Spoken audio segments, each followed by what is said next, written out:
ಆಗಬಾರ್ದು. ಒಂದು ಕೈಯಿಂದ ಚಪ್ಪಾಳೆ ತಟ್ಟೋದಿಲ್ಲ, ಒಂದು ಚಪ್ಪಾಳೆ ತಟ್ಟಲಿಕ್ಕೆ ಎರಡು ಕೈ ಬೇಕೇ ಬೇಕು.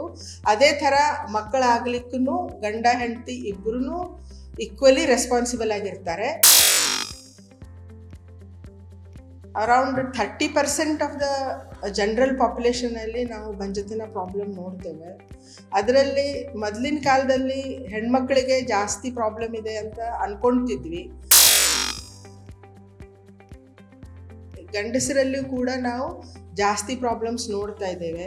ಈಗ ಈಕ್ವಲಿ ಅಬೌಟ್ ಮೊದಲು ನಾವು 70% ಲೇಡೀಸಲ್ಲಿ ಮತ್ತು 30% ಜೆಂಟ್ಸಲ್ಲಿ ಪ್ರಾಬ್ಲಮ್ ಇದೆ ಅಂತ ಅಂತಿದ್ವಿ. ಆದರೆ ಈಗ ಆಲ್ಮೋಸ್ಟ್ 50% ಪ್ರಾಬ್ಲಮ್ಸು ಗಂಡಸರಲ್ಲಿ, 50% ಹೆಣ್ಮಕ್ಳಲ್ಲಿ ನಾವು ನೋಡಬಹುದು.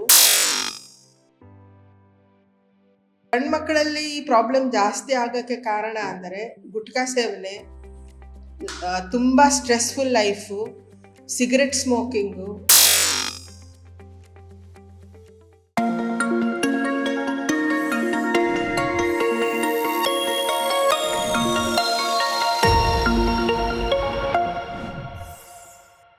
ಬಂಜತನ ಅನ್ನೋದು ಇವತ್ತು ನಾಳೆ ತುಂಬ ರ್ಯಾಂಪಂಟ್ ಇದೆ. ಅರೌಂಡ್ 30% ಆಫ್ ದ ಜನರಲ್ ಪಾಪ್ಯುಲೇಷನಲ್ಲಿ ನಾವು ಬಂಜತನ ಪ್ರಾಬ್ಲಮ್ ನೋಡ್ತೇವೆ. ಅದರಲ್ಲಿ ಮೊದಲಿನ ಕಾಲದಲ್ಲಿ ಹೆಣ್ಮಕ್ಳಿಗೆ ಜಾಸ್ತಿ ಪ್ರಾಬ್ಲಮ್ ಇದೆ ಅಂತ ಅನ್ಕೊಳ್ತಿದ್ವಿ. ಆದರೆ ಇತ್ತಿತ್ತಲಾಗಿ ಗಂಡಸರಲ್ಲೂ ಕೂಡ ನಾವು ಜಾಸ್ತಿ ಪ್ರಾಬ್ಲಮ್ಸ್ ನೋಡ್ತಾ ಇದ್ದೇವೆ. ಈಗ ಈಕ್ವಲಿ ಅಬೌಟ್ ಮೊದಲು ನಾವು 70% ಲೇಡೀಸಲ್ಲಿ ಮತ್ತು 30% ಜೆಂಟ್ಸಲ್ಲಿ ಪ್ರಾಬ್ಲಮ್ ಇದೆ ಅಂತ ಅಂತಿದ್ವಿ.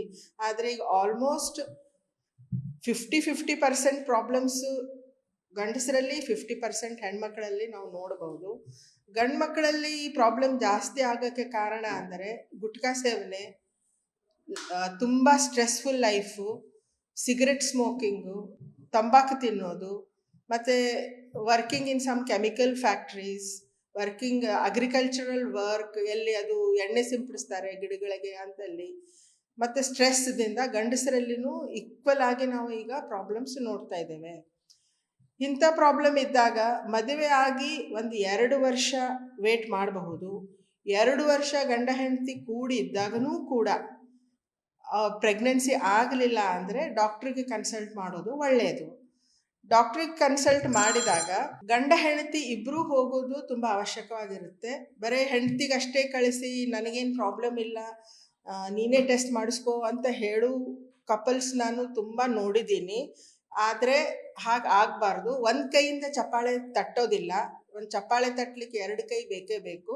ಅದೇ ಥರ ಮಕ್ಕಳಾಗ್ಲಿಕ್ಕೂ ಗಂಡ ಹೆಂಡತಿ ಇಬ್ಬರೂ ಈಕ್ವಲಿ ರೆಸ್ಪಾನ್ಸಿಬಲ್ ಆಗಿರ್ತಾರೆ. ಸೊ ಇಬ್ಬರದು ಟೆಸ್ಟ್ ಆಗಬೇಕು. ಮದುವೆಯಾಗಿ 2 ವರ್ಷ ಆದಮೇಲೂ ಮಕ್ಕಳು ಆಗಲಿಲ್ಲ ಅಂದರೆ ಇಬ್ಬರೂ ಬಂದು ಟೆಸ್ಟ್ ಮಾಡ್ಕೊಳ್ಬೇಕು. ಹೆಣ್ಮಕ್ಳಲ್ಲಿ ಗರ್ಭಕೋಶದ ಪ್ರಾಬ್ಲಮ್ ಇರ್ಬೋದು, ಮುಟ್ಟಿನ ಪ್ರಾಬ್ಲಮ್ ಇರ್ಬೋದು, ಟ್ಯೂಬ್ಸ್ ಬ್ಲಾಕ್ ಆಗಿರ್ಬೋದು, ಅಥವಾ ಅಂಡಾಶಯ ಕರೆಕ್ಟ್ ಕೆಲಸ ಮಾಡ್ತಿರ್ಲಿಕ್ಕಿಲ್ಲ. ಅದೆಲ್ಲ ಟೆಸ್ಟ್ ಮಾಡಿದಾಗ ನಮಗೆ ಗೊತ್ತಾಗುತ್ತೆ ಹಾರ್ಮೋನಲ್ ಲೆವೆಲ್ಸ್ ಎಷ್ಟಿದೆ ಅನ್ನೋದು ಗೊತ್ತಾಗುತ್ತೆ. ಜೆಂಟ್ಸಲ್ಲಿ ನಾವು ಸಿಮೆನ್ ಅನಾಲಿಸಿಸ್ ಮತ್ತು ಬ್ಲಡ್ ಟೆಸ್ಟು ಮಾಡಬೇಕು. ಸಿಮೆನ್ ಅನಾಲಿಸಿಸ್ನಲ್ಲಿ ಕೂಡ ಕೌಂಟ್ ಕಮ್ಮಿ ಇರ್ಬೋದು, ಕೌಂಟ್ ನಿಲ್ ಇರ್ಬೋದು. ಸೊ ಇದು ಟೆಸ್ಟ್ಗಳು ಆದಮೇಲೆ ಟ್ಯೂಬ್ಸ್ ಓಪನ್ ಇದೆ ಇಲ್ಲೋ ಅಂತ ಒಂದು HSG ಟ್ರೀಟ್ಮೆಂಟ್ ಟೆಸ್ಟ್ ಮಾಡಬೇಕು, ಸ್ಕ್ಯಾನಿಂಗ್ ಒಂದು ಮಾಡಬೇಕು. ಇಷ್ಟು ಮಾಡಿದ ಮೇಲೆ ನಾವು ವಿ ಕಮ್ ಟು ಅ ಕನ್ಕ್ಲೂಷನ್ಗೆ ಎಲ್ಲಿ ಪ್ರಾಬ್ಲಮ್ ಇದೆ. ಸೊ ಈ ಪ್ರಾಬ್ಲಮ್ ಕಂಡು ಹಿಡಿದ ಮೇಲೆ ನಾವು ಅದ್ರ ತಕ್ಕ ಟ್ರೀಟ್ಮೆಂಟ್ ಸ್ಟಾರ್ಟ್ ಮಾಡಬೇಕು. ಸುಮ್ಮನೆ ಪೇಷಂಟ್ ಇನ್ಫರ್ಟಿಲಿಟಿ ಬಂದರೆ ನಾನು ಎಷ್ಟೋ ಸಲ ನೋಡ್ತೀನಿ, ಇನ್ಫರ್ಟಿಲಿಟಿ ಪೇಷಂಟ್ಸ್ 7-8 ವರ್ಷ ಅಲ್ಲಿ ಇಲ್ಲಿ ಅಡ್ಡಾಡಿರ್ತಾರೆ, ಟೆಸ್ಟ್ ಏನೂ ಮಾಡಿರೋದಿಲ್ಲ, ಬರೀ ಬಂದ ತಕ್ಷಣ ಟ್ಯಾಬ್ಲೆಟ್ಸ್ ಹಾಕಿ ಕಳಿಸ್ಬಿಡ್ತಾರೆ. That is wrong. So every time ನೀವು ಎಲ್ಲ ಟೆಸ್ಟ್ಗಳು ಮಾಡಿಬಿಟ್ಟು ಪಿನ್ ಪಾಯಿಂಟ್ ಮಾಡಿ ಎಲ್ಲಿ ಪ್ರಾಬ್ಲಮ್ ಇದೆ ಅಂತ ಪಿನ್ ಪಾಯಿಂಟ್ ಮಾಡಿ ನೀವು ಟ್ರೀಟ್ಮೆಂಟ್ ಸ್ಟಾರ್ಟ್ ಮಾಡಬೇಕು. ಟ್ರೀಟ್ಮೆಂಟ್ ಸ್ಟಾರ್ಟ್ ಮಾಡಿದ ಮೇಲೇ ನಾವು ಏನು ಥರ ಟ್ರೀಟ್ಮೆಂಟ್ ಮಾಡಬೇಕು, ಅಂದರೆ ಟ್ಯಾಬ್ಲೆಟ್ಸ್ನಿಂದ ಆಗುತ್ತೋ, ಇಂಜೆಕ್ಷನ್ಸ್ ಕೊಡಬೇಕಾಗತ್ತೋ, IUI ಮಾಡಬೇಕಾಗತ್ತೋ, IVF ಮಾಡಬೇಕಾಗತ್ತೋ, ಇದು ನಿಮ್ಮ ಪ್ರಾಬ್ಲಮ್ ಮೇಲೆ ಡಿಪೆಂಡ್ ಇರುತ್ತೆ.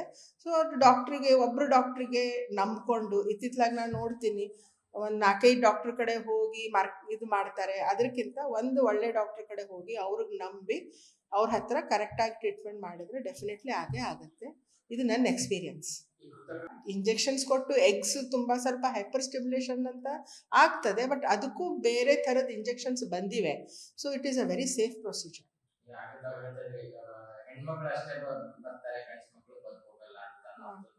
ಹೌದು. ಬಟ್ ಯಾಕೆ ಒಬ್ಬರೇ ಮಾತ್ರ ಬರ್ತಾರೆ, ಇಬ್ರು ಬಂದು ತೋರಿಸ್ಕೊಂಡು ಹೋಗ್ಬೋದು? ದಟ್ ಈಸ್ ಅಗೇನ್ ಅದು ಗಂಡಸರ ತಲೆಯಲ್ಲಿ ಇರ್ತದಲ್ಲ, ನನಗೇನು ಪ್ರಾಬ್ಲಮ್ ಇಲ್ಲ. ದಟ್ ಈಸ್ ಅಗೇನ್ ಮೇಲ್ ಈಗೋ, ಅವ್ರು ಬರೋದಿಲ್ಲ, ಆದರೆ ಬರಲೇಬೇಕು ಇಬ್ಬರು. ಹೆಚ್ಚಾಗಿ ಸಮಸ್ಯೆ ಯಾರು ಕಂಡು?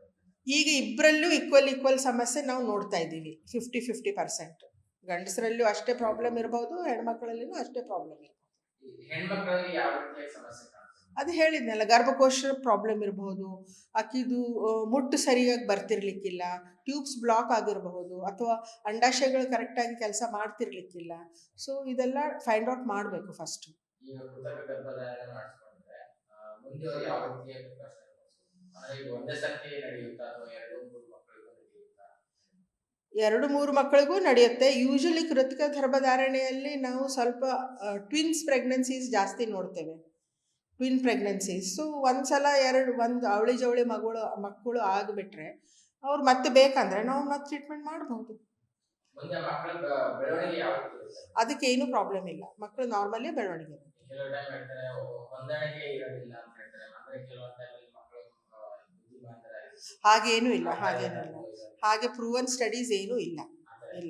ಅದ್ರ ಹೊರತು ನಾವು ನ್ಯಾಚುರಲ್ ಆಗಿ ಪ್ರೆಗ್ನೆಂಟ್ ಆದವ್ರ ಹತ್ರ ನಾವು ಅಂಥ ಪ್ರಾಬ್ಲಮ್ಸ್ ನೋಡ್ತಾ ಇದ್ದೀವಿ. ಇದು ಅದಕ್ಕೂ ಏನು ಸಂಬಂಧ ಇಲ್ಲ.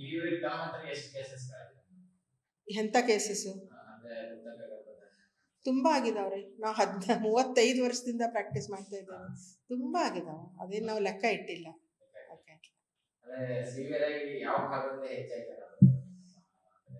ಬರ್ತಾರೆ ಶಹಾಪುರ್, ಬಸವಕಲ್ಯಾಣ್ ಸುತ್ತಮುತ್ತ ಎಲ್ಲ ಬರ್ತಾರೆ. ಒಬ್ಬೊಬ್ರು ಬಾಂಬೆದಿಂದನೂ ಬರ್ತಾರೆ, ಯಾರ್ದು ಮದುವೆಯಾಗಿ ಹೋಗಿದ್ದಾರೆ. ಬೆಂಗಳೂರಿಂದ ಬರ್ತಾರೆ, ಬಾಗಲಕೋಟ್, ಬಿಜಾಪುರ್, ಸಿಂದಗಿ ಎಲ್ಲ ಕಡೆಯಿಂದ ಬರ್ತಾರೆ. ಅವರು ಬರ್ತಾರೆ. IT-ದವರು ಸ್ವಲ್ಪ ಕಮ್ಮಿ, ಬಿಕಾಸ್ ಗುಲ್ಬರ್ಗಾದಲ್ಲಿ IT ಇಂಡಸ್ಟ್ರಿ ಇಲ್ಲ. ಇಲ್ಲಿಯವರೇ ಎಲ್ಲರೂ ಬೆಂಗಳೂರಲ್ಲೆಲ್ಲ ಹೋಗಿರ್ತಾರೆ.